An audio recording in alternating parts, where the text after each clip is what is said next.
Hello Transformers fans, welcome back to another upgrade review, and this is for an oldie. Boy, has time flown by quickly. This was originally released in 2011, 14 years ago. Can you believe how quickly time is going by? So I did a bunch of 360 shorts, Transformers Year 1, 1984, not too long ago, and for Ironhide and Ratchet, for their 360s, instead of showing you the original version, which was the headless version, I displayed them with the Gear4Toys upgrades that you see right here. I haven't heard much about Gear4Toys. I don't know if this was their only release. They might have done some other stuff, but it doesn't seem like they were around for very long. There was another upgrade set for Ironhide and Ratchet that was just the heads, and those are okay, but don't really know what to do with the arms for those upgrade sets. These are fantastic because in addition to getting great new heads and full heads, the other upgrade set was actually just half a head. The back of the head was flat, whereas these are full heads. And they're very similar, except for Ironhide's got the mohawk that he had on the cartoon. Ratchet has the little crest on his forehead that he had on the cartoon. Other than that, it looks like it's the same mold of head. And another really cool feature is that they have light up eyes. So on the back of the upgrade sets, there's a little button, and the wiring seems to be backwards for my Ratchet, because when you push it in, it turns the lights on. When you push it again and it comes out, it turns the lights off. Push them in, lights turn on.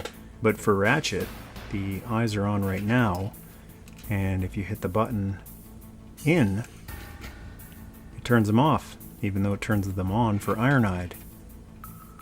Hit the button, comes out, now the eyes are on. It's kind of weird.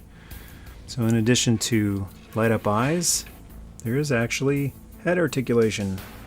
The heads move left and right, which those other cheap upgrade head sets can't store them in vehicle mode.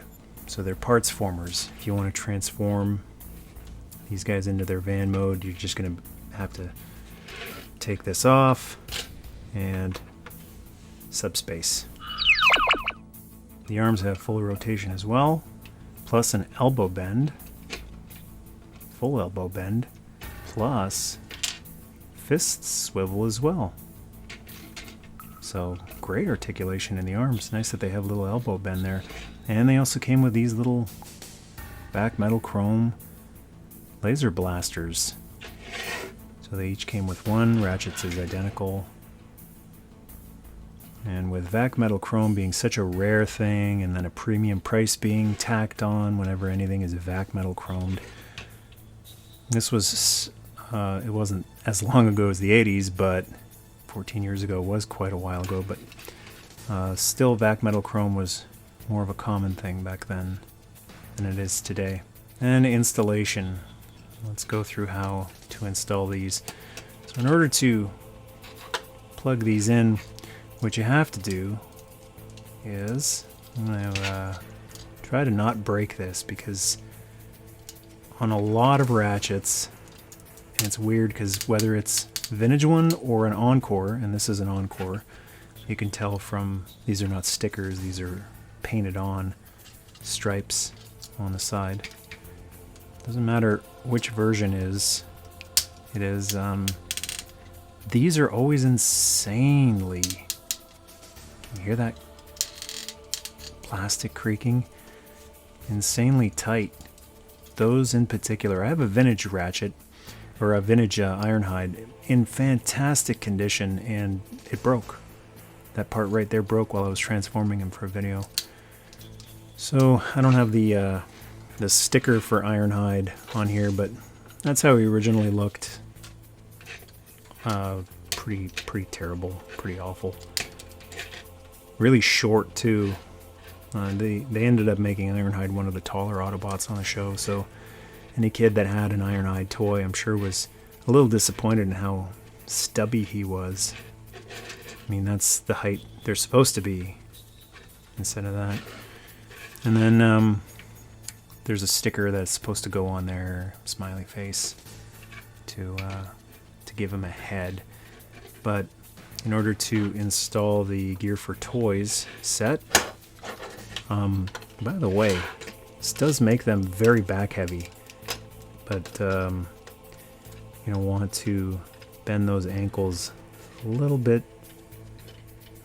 to a forward tilt so that he'll stop falling back like that. Just want to give you a quick look before I pop this back on. So there is a teeny tiny screw that you need to unscrew in order to access the batteries, and that's the battery that it takes. It is a CR1220 watch battery, and that'll give you the juice to light the eyes up. So in order to install this, unfortunately there's nothing you can do with the legs.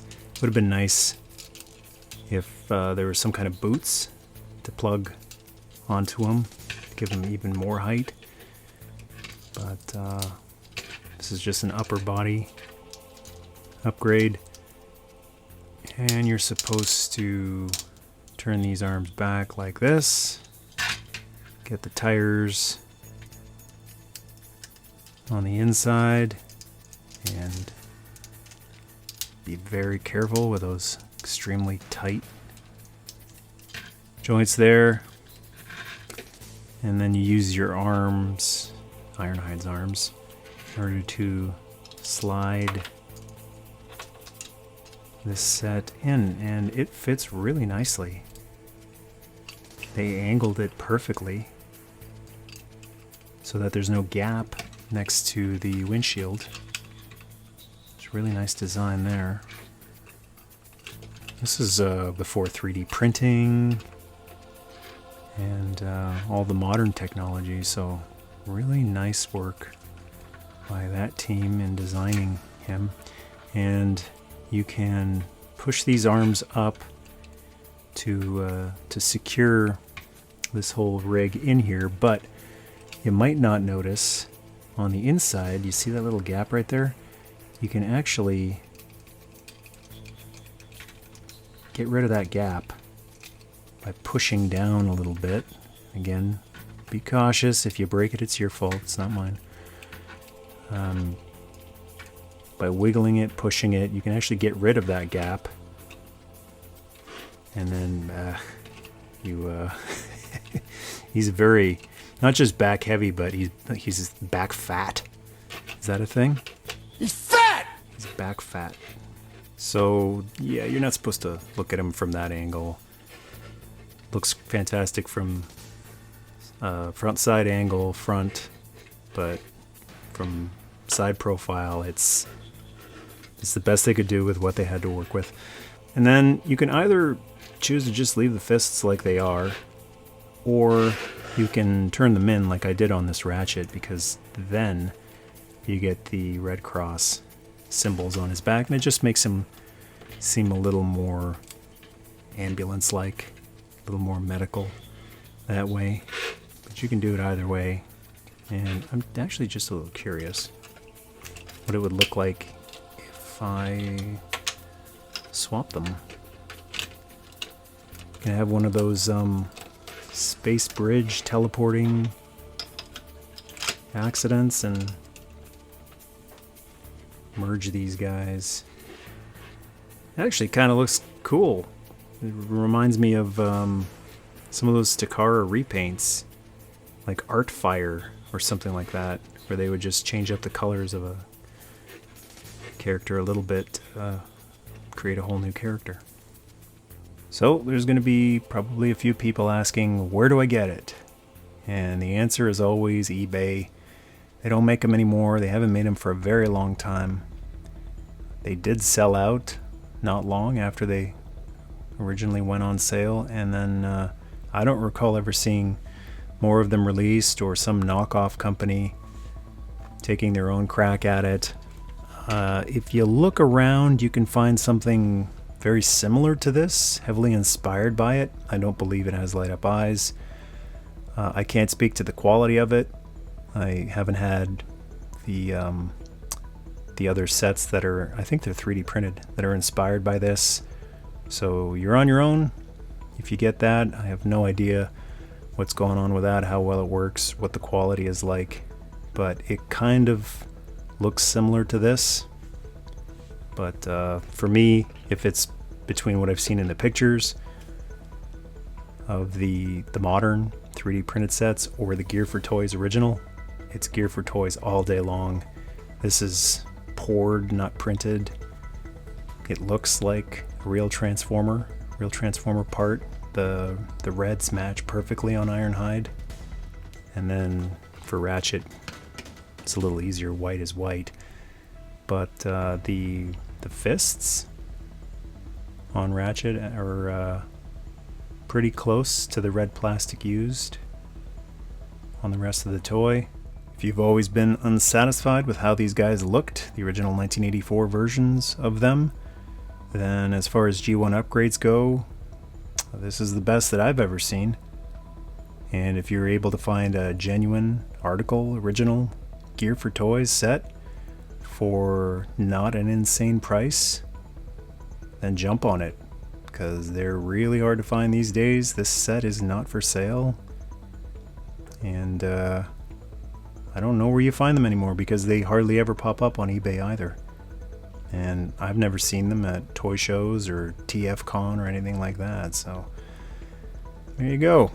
That the 360 shorts of these two guys got quite a few views, so I thought maybe you'd like a closer look and some of the dynamics of how this stuff actually works. In-depth review of the Gear4Toys set. Thanks for checking out the video. Thanks as always to the Patreon tribe for supporting the channel, and thank you to the channel members as well for hitting that join button. Till next time, good night, good luck, God bless, and till all are fun. Nerdmas Day.